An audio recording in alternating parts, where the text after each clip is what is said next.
GPT-4 came out and that changed the rules. We had to fire half the team, tell customers that we weren't going to fulfill our promises, tell investors that the thesis that they invested behind was not correct and that models was no longer a differentiating factor. We had some patients who ended up losing their limbs because doctors were in a rush. Put my surgical career on pause to build the company. It's pretty crazy to have gone from almost deaf to the most used healthcare AI tool globally. Hello, Dr. Thomas Kelly. Exciting to have you on the show. Yeah, thanks for having me, Jeremy. Excited to be here. Yeah, so I think it's fascinating that you're building out Heidi Health, an AI scribe and healthcare care partner, and just really exciting to see you grow from milestone to milestone. So please, could you introduce yourself? Yeah, hi everyone. I'm Dr. Tom Kelly, but Tom is fine. So I was a surgical trainee originally. So I'm an Australian. I was a vascular surgery registrar, was my last clinical job before starting Heidi. And yeah, I can tell you more about the whole background, but I was basically inspired by some bad patient outcomes where in vascular surgery, all you have to do is feel a pulse, but people in emergency are very busy. And we had some patients who ended up losing their limbs because doctors were in a rush. They didn't have the chance to think of the right diagnosis. And so I always thought that doctors should practice with some sort of partner in their care that could support them in their reasoning and maybe make them in less of a rush doing some of their work for them. So that was the inspiration for Heidi back in 2020 and put my surgical career on pause to build the company since then. Why did you want to be a doctor in the first place? Was it something your parents said? Was it something you were inspired by? Was it, how did you go Yeah, about being a doctor in the first place? Yeah. I loved my primary care doctor. So my GP, he was, I still, what I imagine is like the platonic ideal of the best, doctor. He would always wear this tweed suit. He would sit on a radiator heater. He would he didn't even have a medical record. And it didn't matter how sick you were or you worried. He always seemed to have like a good answer or a plan of what to do next. And he was old fashioned. Like he used to do home visits. We knew where he lived. I remember when I was little, I think we went to his house and he had some asthma medicine, like a nebulizer that I had at his house. So we just did like an in-home hospital kind of thing. And yeah, so growing up when I was thinking of, what I wanted to be, it was like, if I was smart enough and I could get the grades, I couldn't imagine a better thing to do what he did. So it was kind of the inspiration. Obviously, as I grew up and went along and learned more about medicine, I explored other interests, but I was always this gravity towards, caring for others, spending time with people, constantly learning. All the attributes of being a doctor appealed to me. So that's why I went into it. No regrets. I think it was great. Yeah, and what's interesting is that you had studied out in mathematics as well as undergrad. Were you like more mathematically inclined? I mean, is that the standard like pre-med route? Yeah, a little unusual, I guess. So in my final year in school, I did all of the quant kind of subjects. So I did, physics and chemistry and university maths. So I really loved like maths and engineering was kind of the direction that I was, I guess, most gifted at, but also most interested in. So then the way the entry path works, pre-med, you can do sort of any undergraduate. You just had to do a few subjects to get into medicine. So you had to do biochemistry, biology, obviously, and then a bit of human anatomy, pathophysiology. And so I could do those subjects, but actually pursue a different major or do sort of whatever I wanted to do. So I guess my first few years of undergraduate were like a creative pursuits. I just went in, I did it, all sorts of like pure and applied maths. I learned about computer science. That's where I learned about machine learning. And interestingly, I think those first few years kind of seeded me ending what I ended up doing at Heidi. Like it made me better as a leader of a like AI company because of that experience. But I always in the back of my mind was, no matter what I experienced in those first 2 years, I was going to make sure I tick off the subjects and do medicine in the end. So that's what I do. Yeah, and what was your journey towards becoming a founder? I see you went to On Deck. I also went to On Deck before as well, which is like a founder prep program. But what was the journey to say like, okay, doctor path is not necessary for me. That's one decision, and then another one is being a founder is a totally different decision, right? So I'm just kind of curious how that transition happened for you. Yeah, for me, it was a bit organic. I didn't maybe explicitly like want to be a founder or like start a company. I've always been a curious person. I like building things. I like doing like having lots of different interests. So the first experience I had was actually in medical school. So to get into medicine, there's this exam called the GAMSAT, and it's quite tricky, very hard aptitude test, essay writing, reading comprehension, chemistry, science. And I didn't have any friends who had done that test. So what happened was and then this was the early days of YouTube. So I basically made some YouTube videos explaining like, oh, hey, if you're going to prepare for this test, this is what you should do. These are the kind of questions you're going to get asked. And then those videos actually became quite popular, like hundreds of thousands of views, like all the people that sat the test would watch those. I think they still watch some of those videos today. And that, again, like very organically led to a tutoring business. So lots of people were saying, hey, can you tutor me or help me out? And I was a medical student, didn't have another job. So that was a pretty good deal for me. And then I actually met one of the co-founders of Heidi today were setting up a tutoring business. So at a very similar time, they were setting up a tutoring business for this GAMSAT, but like proper courses, like a website, some online modules. But I didn't think of this as like entrepreneurship. I just thought of it as, well, I have way too many students and like all these people want to get tutored by me, but I don't even have like a curriculum or like a structure. So if I want to do a good job of it, I probably should join these guys and we set up a company together. And this will be something I do during medical school, but not my ultimate focus. And so I actually got to be, I guess, like a founder one time before Heidi. Again, I didn't think of it as that. I thought it was just like I was a tutor. But we were pretty successful. Like we tutored probably half of the students that got into medicine back in like 2019-20 era. They did courses with us. So it was like, pretty dominant, like we're the most popular tutoring company in Australia for this test. And actually my experience with AI started there. So we had all these medical students that would get into medical school. They'd done courses with us and I was always interested in building tools for them. And one of the things that you do as a medical student is you practice taking histories. So you practice, asking questions and thinking about the diagnosis. What should I ask next? And what am I not thinking of? And so I was always trying to build an AI OSCE tutor. OSCEs are objective, structured clinical exams.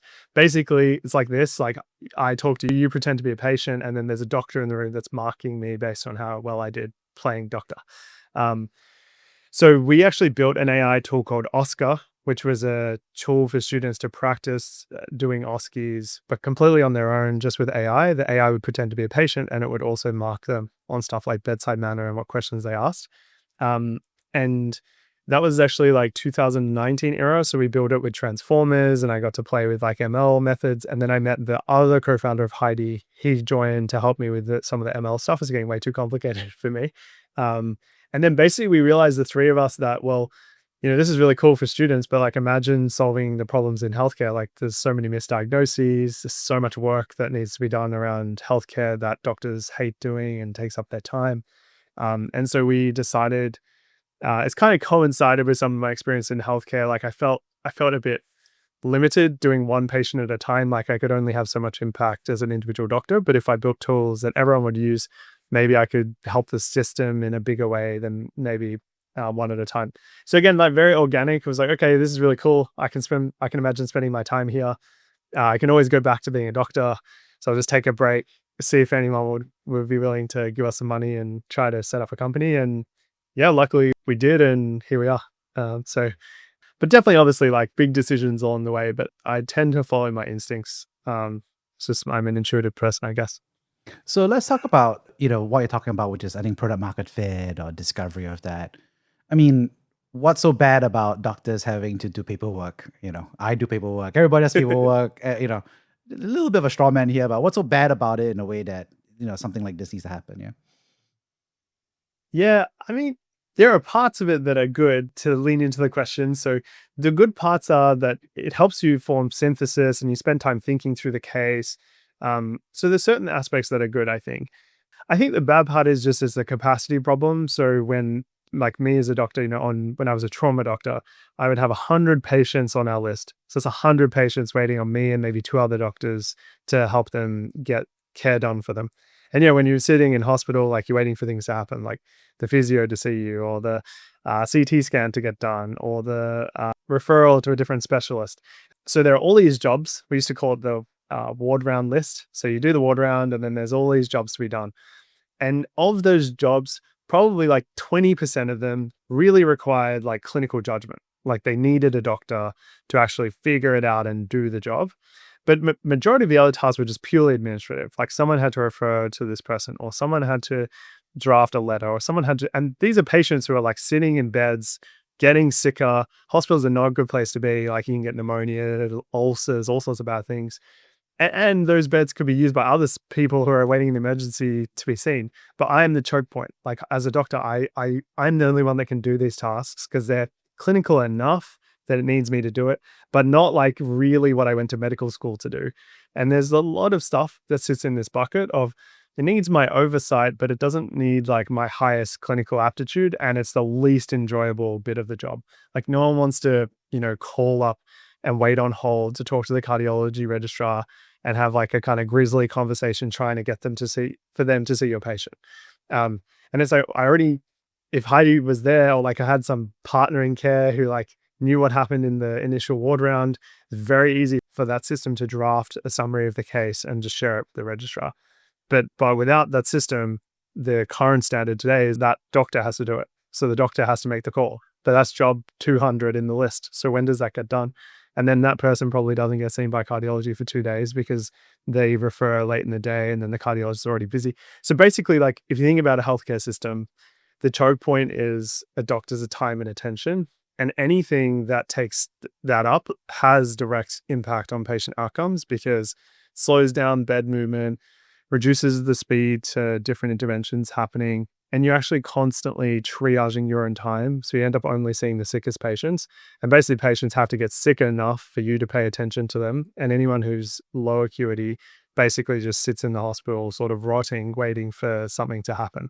So I think basically paperwork is like stealing the capacity away from an already very tightly constrained system. The good parts about like synthesis and thinking through the case and referring to guidelines and all those things, we don't try to get in the way of. That's not the problem we try to solve. It's the just like massive amount of work that can easily be done more quickly is the problem that and doctors feel it. Like the amount of guilt I used to have about not getting the jobs done faster. Like I want to be that perfect doctor for every patient in that list. I want to be the one that's like there for them and can talk to their family and can explain everything to them and can sit with a translator. And like you want to be this like, my GP, this like perfect ideal of what a doctor is. But then in practice, you just like, well, I have 500 things to do. So I have to pick which I do. So then I only see the sickest patients. So yeah, it doesn't seem bad from the outside, but actually adds up a lot. Anything that takes away my time and attention creates pain and patient suffering. Hmm. And what's interesting is that you started out with the kind of medical scribe, and now today you're an AI, healthcare care partner, which you say you're agentic, you're doing evidence, you're also doing follow up. So I think that's actually three very distinct problems you're going after. Maybe we'll start off first with the first one, which is AI scribes, because I've seen quite a few pop up in America, in Asia, etc. The act of transcribing, if that makes sense, right? From verbal Yeah. to text. I mean, you started out of that entry point. What do you think about this entry point? Is it like difficult? Is it easy? Is it valuable? Is it just a step in something bigger? How do you think about that? Yeah, I think it's very valuable and maybe harder than it seems. So I remember when we were first starting to focus on it as an area, it's very easy to do a demo. So it's not hard. You could probably, especially now, like vibe code some demo in like 5 minutes and it would work most of the time. But actually in like real clinical environments, it's very hard. Like you have bad connectivity. You get very noisy, variable quality of microphones and audio. Also, like sometimes very large distances from the microphone, different speakers that are far afield. Then the quality of the notes is very important. So, like we know that if Heidi makes serious medical errors, it can injure patients. Like it's very dangerous. You rely on the doctors, of course, to review them, but there's this operator bias where you generate good notes for them most of the time. So then in the cases where you make a mistake, they're unlikely to catch every little detail. So you have to have a very high standard for safety. And so I think it's one of those things like maybe for VCs or for others, they kind of eye roll. They're like, oh, how different are these products really? They all kind of do the same thing. But actually in practice, there's quite a lot of depth. Like we spent basically 2 years and our team is like very strong. And all we did was audio engineering and model fine tuning to make Heidi like absolutely best in class, specifically at writing like that individual.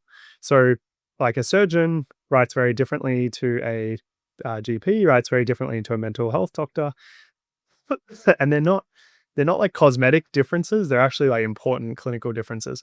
Like for example, the mental health doctor will consider the way that you explain yourself and like all the little like details and flourishes will dictate what their clinical judgment is about you as from like your mental state. The surgeon is being a bit more clinical about like maybe like objective, like your pain, how you mobilize, are you weeing and pooing, like are you doing all the things that I expect, are you on track, are you according to guidelines or not. It's like very operational and you need to be fast but accurate. And then GP is somewhere in the middle. It's like you're trying to figure out, is this person like really unwell? Like, should I be worried about them? Or are they, they're walking into my room, so they can't be that sick. Is their chest pain really chest pain? Or is it like, there's just a bit of shortness of breath? So they're like the flavors of visits are very different. And the note that you write actually matters a lot.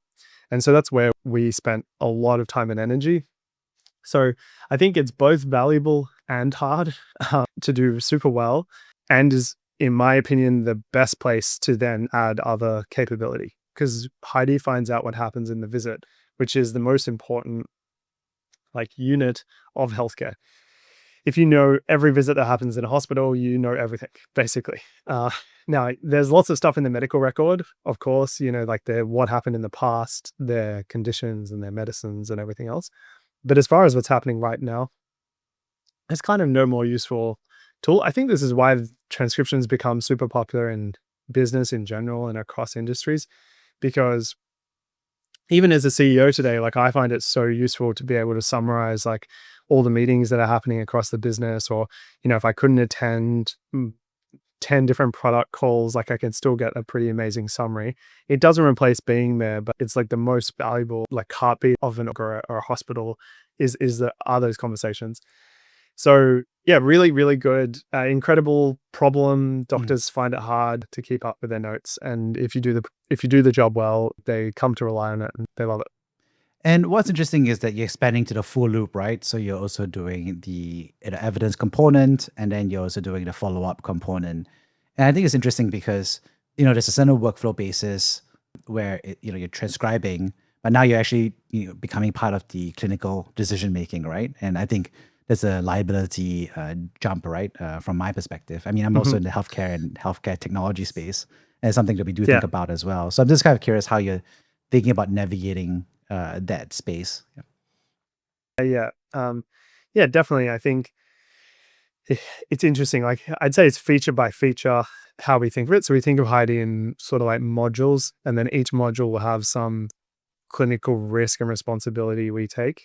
So and then also, so for each module, whether or not something qualifies as a medical device. So for those in general business, there's this idea that basically regulators like the FDA or TGA in Australia, they will look at certain things in healthcare and they'll actually regulate them. Like they have to perform a certain way. So for example, like if we go get an X-ray, you expect the X-ray machine to shoot the same amount of X-ray beams and produce the same kind of image within some error bars. And that's important both for patient safety, because you can harm the patient if it's wrong, but also for the doctor, when they're reading the X-ray, they're consistent in their behavior. And so for software, there's a similar regulation called software as a medical device. So where software is doing investigation, diagnosis, or management, tools can qualify as medical devices. So same thing, you have to be able to guarantee that within some range, like the software is going to perform. So yeah, for certain things, I do think Heidi both is and will become a medical device. So in the UK, we're regulated as a medical device today for scribing, because the regulators in that region consider it a potential danger. Like if we introduce a condition that wasn't said out loud, or we make a dangerous omission or hallucination or mistake, then that can cause injury to the patient. So we take responsibility for the quality, and we actually have to do post-market surveillance to actually measure and monitor for danger both to protect our clinicians, but also to take some responsibility on our end to make sure that Heidi's performing consistently. So yeah, it's tricky. Like, we operate a global company, so the regulatory regime is very different across different regions. But internally, I agree. Like, I think the tools offer incredible promise with evidence, especially.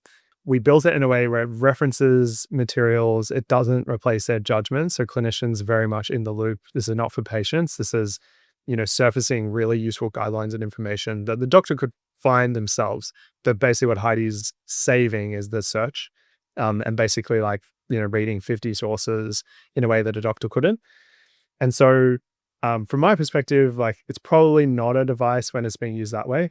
If it's like telling clinicians exactly what to do or what plan to initiate or what steps to take, then that's kind of where the line is. And that's fine. Like, we actually want to be a company that is like a real clinical AI company. Back to like my ambition, like, I want to make that doctor feel the pulse to avoid the lost limb. Like, that's the point. So we actually are and will increasingly like become a medical device on some of these modules, take on the clinical risk, because that's where the big opportunity is. If you really want to try to improve capacity, and you have to kind of get closer to the clinical work, I think, over time. Whereas like maybe some of the more tech bro companies won't do it because they don't quite get it and they're not medical. But our team is a deeply medical, from shoes to hat, like the whole team. Quite a lot of us actually are clinicians as well. So that's what gets us excited, more of the clinical work. Yeah. And what's interesting is that, you're making a set of choices, of, following the doctors where they are at each step. And I think that's needed, right? I mean, because from my perspective, patients are already Googling ChatGPT for their own, diagnosis. They're walking in with their own set of data. There's so many data points on personal health from people's like Apple Watches, etc. I mean, but from your perspective, in Heidi Health, what do you see that roadmap is in 5 years' time? What does that look like? Is it even more 360? Is it more depth? How do you see that playing out? Yeah, I think primarily it's about doing more for our clinicians first. So they have a long laundry list of tasks that they want Heidi to do. So let's say like a visit ends and there's maybe back to this like job list mentality. So we have a feature called tasks. So we list the tasks that have to happen at the end of the visit. And within those tasks, back to imagine a list of 10 things. Of them, probably 8 of them are good to be delegated. But some of them include like ordering medicines, drafting investigations, potentially referring to other clinicians, reminding the patient to come back in a few weeks after their blood results have come back, billing the patient. So there's like quite variable different tasks that come out of the visit. And for each of them, they have different clinical risk, different level of annoyance for the clinician, and also different systems that you interact with. So basically, our roadmap is to step by step build out the components, or sometimes they call it like primitives. It's a very AI term, but basically like abilities for Heidi, that if Heidi, for example, can call and can text and can web search and can look up evidence, then if you string them together, you can achieve more complex tasks. So if you want to order a medicine, you first look up the evidence that the clinician set up, you reference the local medicines handbook, you check the patient's history, and then you draft the order in the medical record. And each of those are components you need to build. In the case of a referral, it's like maybe you need to have a directory primitive, like you have to have a directory of all the clinicians in a region. Maybe that's a partner we work with. And then once you have that, it's in summarization, drafting a letter in the record, looking up the directory, and pre-filling who to send it to. So there's, I think for the foreseeable, call it couple years, there's a lot of work for us to do just going down that task list. The very like AI term is hill climbing. So, the hill is like, can we do all 8 tasks? And then today we can probably only do like notes, documents, maybe a text follow-up, maybe a bit of an evidence lookup, but no like multi-step complex stuff. And can we get to as many of the tasks as possible? And then as we build them out, there'll be different products that we release along the way. So for example, when you're interacting with patients, there's a world where we have some version of Heidi that patients can interact with. Now, obviously we have to be careful, like we're not trying to replace the clinician, but it has to be in a way that's useful for the clinicians. So whether that's, I don't know, like a place where patients get a summary of their visit and then they can ask some questions and we can send them to the next doctor that uses Heidi or something. I can imagine us doing that. And then one other interesting area, which is a bit of a tangent, is hardware. So we're actually spending quite a bit of time, because we own the models. This is back to medical device. So we fine tune open source models to create all of Heidi's notes. That's important because, back to the X-ray analogy, we need to know what's in the box. Like, it can't be like Anthropic's API because we don't know what's behind that. So we don't believe that regulators in the end will trust like a third-party API. Like, I can't say my medical device is GPT 5.5, and they say, well, how can you guarantee that it performs? And we say, well, OpenAI says it's going to do the same thing, and we know from our data that it doesn't. So yeah, once you have the models, then you can actually run it on premises. So you can build hardware where they don't even need to share their health data with Heidi. They can just run it locally in their hospital.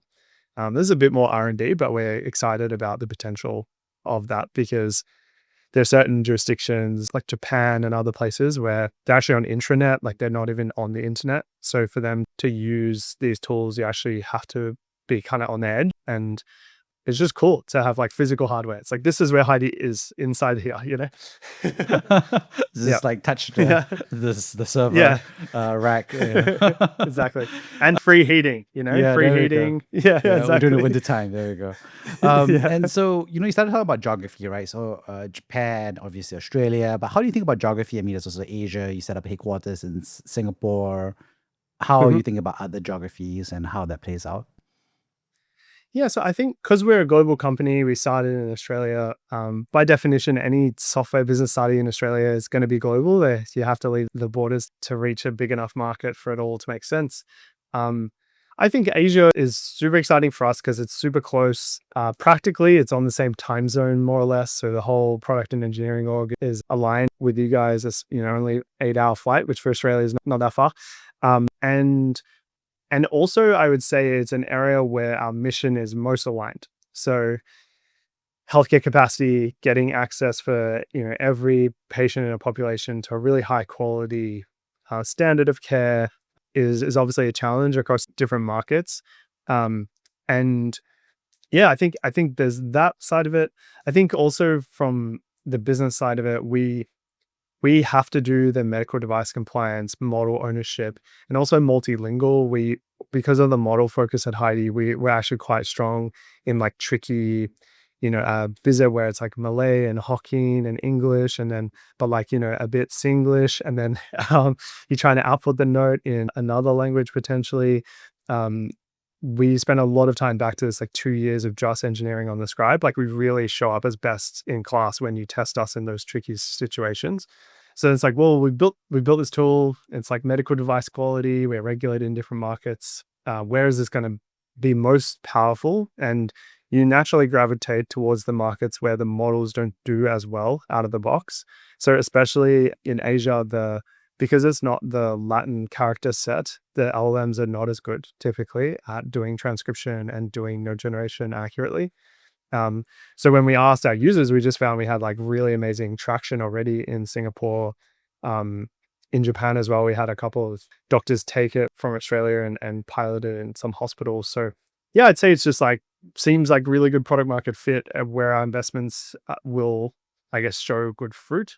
So yeah, very excited about Asia as we go forward. So I'm just curious, are there, I don't know, healthcare differences? I mean, or is it healthcare system differences? How do you think about geographic localization? Yeah, of course. Yeah. I think in different dimensions. So maybe at like the base level, actually clinical interactions are relatively similar in a way where the product can travel. So if you think of like, let's say you break your leg and you're in Korea, then what happens to you in Korea and in a Korean hospital from a clinical perspective is like fairly similar, like they're going to x-ray you, you're going to have a conversation with an orthopedic doctor, an emergency doctor. They're going to say, hey, you broke your leg. We need to do an operation to fix it. And the person operating is going to have read all of the best orthopedic journals and like global standards, but there'll be some Korean specific aspects on like how it's managed and actually maybe how it's billed and how it gets managed in that specific hospital and insurance system and etc. But as far as like the clinical bit, it's quite similar. So what makes Heidi great in that clinical interaction actually travels super well. This is surprising to us, like wasn't intentional, but actually we've realized that like being the best in the room, transcribing tricky scenarios, writing really closely to what a doctor writes, that's like winning in every country. The gap is always a few things. One is foremost product stuff. So you need to localize the product. It's harder than it seems. It's not just translation. Like there's like product marketing. How do you explain what it does? How do you teach people how it works? They have different expectations of like self-service software versus like having a person to talk to. So then that gets you to like team. You want to have local support, salespeople, product and engineering as well, like integrate with all the local systems. And then probably on like the knowledge side, you want to make sure that you have a knowledge base that's relevant to that region. So you have the hospital guidelines, you have the Korean Orthopedic Association documented, you have the correct like endpoints for your tasks so that you're sending data in the right place. But I think the reason we're not scared of the complexity is because the core thing, like the core hook travels. If it was that you have to like rebuild the whole product just to get it to work, then it wouldn't make sense. But actually like the localization we have to do in the UK versus Australia versus the US versus Canada is like very similar. It's basically like language, platform, knowledge, and then team. But the core product platform's the same mostly. It's just like you have to like put those things around it for it to really succeed. And we always look for users that are already using it despite the lack of the four things. So like they're dealing with English support, they're dealing with the translation being a little shit, they're dealing with the fact it's not integrated, they're already dealing with the fact that we don't connect to the right endpoints, or maybe we don't have the local knowledge because they're like jerry-rigging Heidi to look up the correct websites and things like that. So where we see that initial kind of spark or like smoke, we know that if we just put a little bit of investment, like, small team to start, you can get a really good outcome. So yeah, we're very excited about it. I'd say like not every business is like this. A lot of businesses have like incredible complexity, like what makes their product flywheel work doesn't travel because it's like something to do with the geo. But for us, the product flywheel is like being the absolute best in the visit and be free as well, because we give it away for free initially. So we have like a free version of Heidi. That initial impression leads them to drive word of mouth. They tell their friends, they tell their hospital, they're like, this is so good. I know you're buying this one, but you should try this. It's really good. That leads to more clinicians who tell more people, who get us in more visits. So it's always about like just being the best in the visit. That's how we went. Great. And I'm just kind of curious, what would you say is something that's surprising or has surprised you about building Heidi Health? Good question. One interesting one is I was surprised. I thought building a company in healthcare, the clinical people would be the like the traffic controllers, like we would be the people with the stop signs, but actually the clinical people are the people with the go signs. So I find people who are non-clinical are very worried about hurting people, or because they've never been in a clinical setting except as a patient. They're always very anxious. Their risk tolerance is way low. Maybe it's because I was a surgeon or something, but I find actually the clinical teams are the ones that really understand the product setting and can drive new releases and new features and all that kind of stuff. Whereas like in healthcare or health tech, traditionally, sometimes the clinicians are viewed as like the governance people, or like the regulators, not really like the innovators or the builders. And at least at Heidi, it's the opposite. We have like incredible compliance team. We still take risk and governance seriously, but the most innovation comes from the clinicians. Like our head of product, Mo, was a doctor. I'm a clinician. A lot of the team are clinical, and I think that's why we actually built one of the best things in market. What would you say is a personal story about a time that you've been brave? Yeah, a Heidi related one was at the end of 2023. We had to make a really difficult decision because of the GPT models. So actually back in 2020, when I was starting Heidi, back to Oscer, we actually got funded as a model company. So I had done some machine learning. My co-founder, was an ML guy by background. And we actually got funded, and a deep tech person joined our board. I was like, these guys are going to build the models for medicine, and those models are going to be super valuable. And that's the thing that they're going to monetize. And like, that's how they succeed. Like, no one will be able to build models as well as Tom and you, my co-founder. And so that's what we did. So we spent 2021 and 2022 building a lot of hardcore models.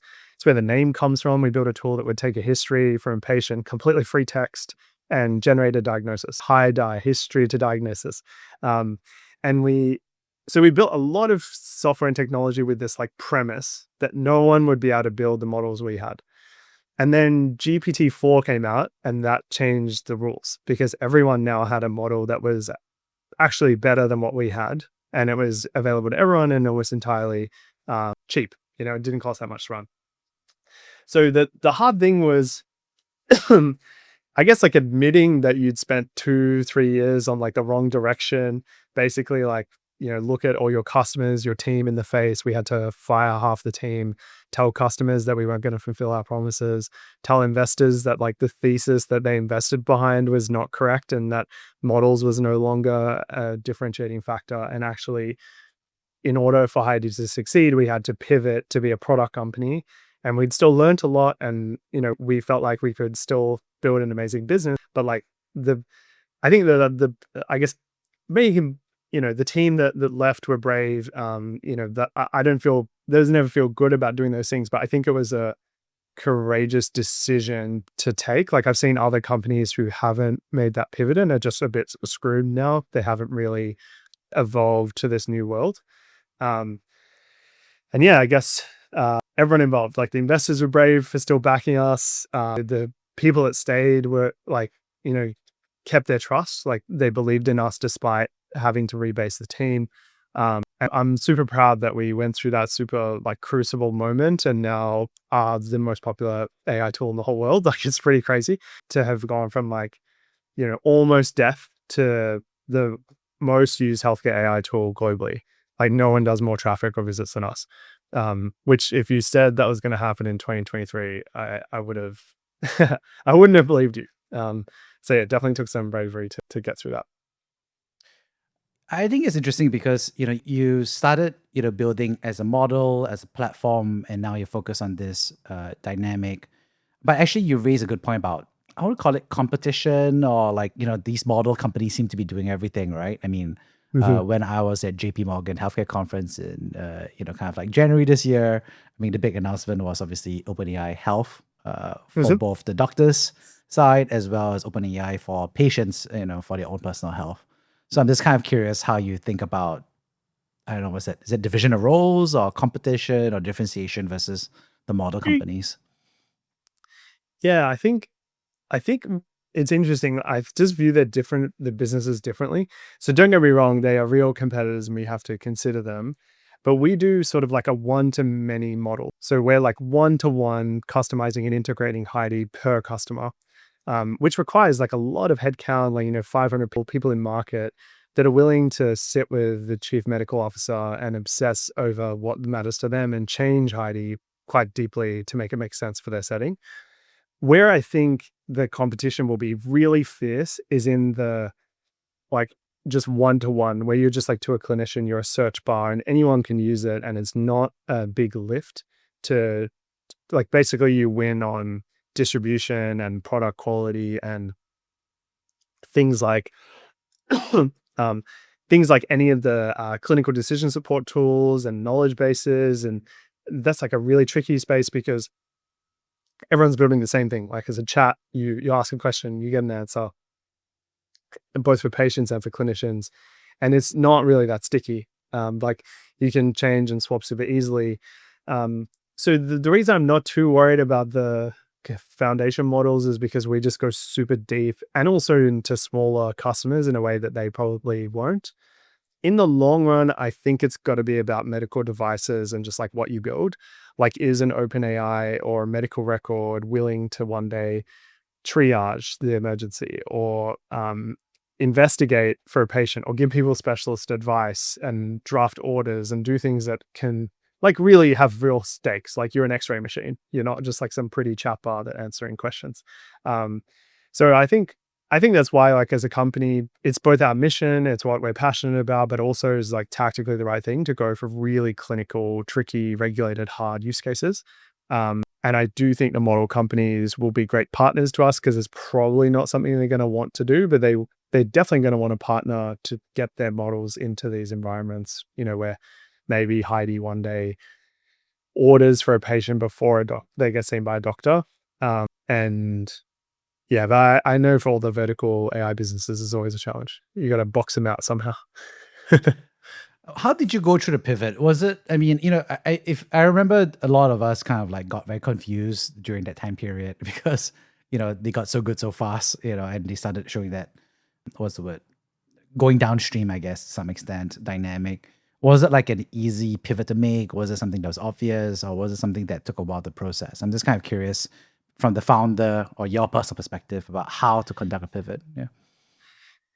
Yeah, I think in maybe different dimensions. So how we responded initially was we set up like a small team, 3 people, to start building a new product just using the GPT models. Because our products, because we'd built all our own models, it was quite attached to the UI and the experience we'd built. So it was like, okay, there's no way we can actually figure out how good these GPT models are. Can you just like break off? We called it second, like the second act of Heidi. Just like go build stuff, figure it out, see what you can make this useful. Um, I'd say intellectually, instantly knew that we were in trouble because we had used the GPT models in 2022 and we had kind of discounted the scaling laws. So we had tried the latest ones. I think it was like Da Vinci, which is GPT 3. And it was pretty good at our task, but it was like went off the rails like crazy. So you know how they describe LLMs as jagged? Like it was full on jagged. Like sometimes it would just go start talking about like fantasy stories, but sometimes it would ask a really good clinical question. The mistake we made was that we didn't anticipate that like 3.5 and 4 would be like that, as far as performance. So I think you and I pretty quickly knew that, okay, like we're in trouble from the model's point of view.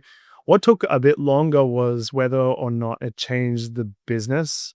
Like, do we just change the underlying model and still sell the thing that we had built, or did it change everything? And for us, it did.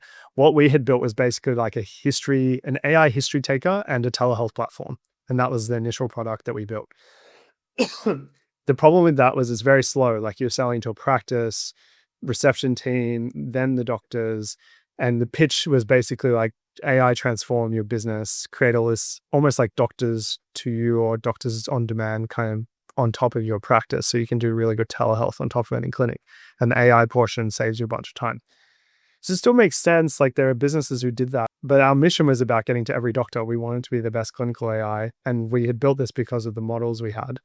And then, especially by the time the middle of the year had come around, the second team had built a few cool clinical tools, the data from the clinicians. So it wasn't a complete pivot without having anything. Like we tested it. So we had like really crappy Scribe demos.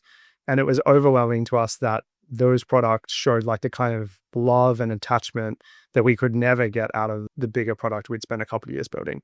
So it was kind of obvious, I guess, from like models, then became obvious in product once we'd actually tested it. The biggest challenge was the business and funding side. Like we were coming to the end of our seed round spend. We had customers, we had built a product, we were attached and committed to a certain direction. And so basically I had to convince my investors to like give us some more money, let us do this pivot. At the time I kind of hedged my bets. I was like, what we built is really useful, but we'll also go directly to individual clinicians with this new product. And I'm confident that will go global. And luckily we had good supporters in Blackbird and some of the Australian super funds who backed us. And yeah, they got rewarded for it. 2024, we turned it around and I've been growing ever since. Yeah. On that note, thank you so much for sharing. And I'd love to summarize the 3 big takeaways. First of all, thanks so much for sharing about your journey about being a clinician and why you wanted to be a doctor in the first place. Amazing to hear about your inspiration being the platonic ideal. And I would say that today, Tom, you are the modern ideal of the modern doctor. You even have a window of halo of light behind you right now, right? And then number 2 is I thought it was just fascinating to hear about, I think, the product market fit iteration of Heidi Health. And I thought it was nice to hear about it in those three dynamics, right? Obviously, one was how it started out, being kind of like an all-in-one, more of a platform, more foundational model approach. The pivot that you had to do when you realized things were changing in terms of competition, differentiation, and where you are today with clear modules from the scribe to the evidence to the follow-ups and that dynamic. Lastly, thanks so much for sharing about the vision for Heidi Health. Although it's just interesting to see about how you think about go-to-market in terms of different geographies, think about the hardware ranging from the very difficult component of capturing, real-life conversations within the clinical setting, hospital setting, all the way to the server racks that you see could be on-premise for them. And I thought it was just interesting to see because you're also kind of hinting at some of the continued differentiation needs to happen versus the model companies, and to some extent also the other AI medical scribe companies that are out there as well. On that note, thank you so much, Tom, for sharing your experience and knowledge. Thanks for having me. It was good fun. Thank you for listening to Brave. If you enjoyed this episode, please share the podcast with your friends and colleagues. We would also appreciate you leaving a rating or review. Head over to www.bravesea.com for member content, resources, and community. Stay well and stay brave.